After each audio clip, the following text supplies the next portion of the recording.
টাকা। মু বড়বাবুকে বলছি যে দিক বড়বাবু গুড়ুলাটো কিন্তু তোকে ঠকাইছে, মু গায়ের মিয়াটা হলে কি হবে, মু তোকে বলছি 1 কিলো গুড়ের দাম 500 টাকা হতে পারে না। তো মুখে বড়বাবু বললো একটু ভালো আনছে, তু বেশি বকবকাইনসলা, চুপটো করে দাঁড়াইন থাক, মু লিখছি। তো মু চুপটো করে দাঁড়াইছিলাম, কিন্তু শেষে যখন দেখছি কি মোর বড়বাবুটো মুরগিটা হইনজিছে, তখন মু রেগেটো গিয়ে ও 1 কিলো গুড়ের হাঁড়িটো গুড়ুলার মাথাটাতে ফাটাইন দিয়েছিলাম। দুদিকের মনে তো আনছে।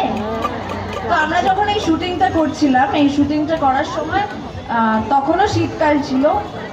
এবার যখন আমরা সকাল 7টায় চলে গেছি টলিগঞ্জের নানুবাবুর বাজারে শুটিং করতে।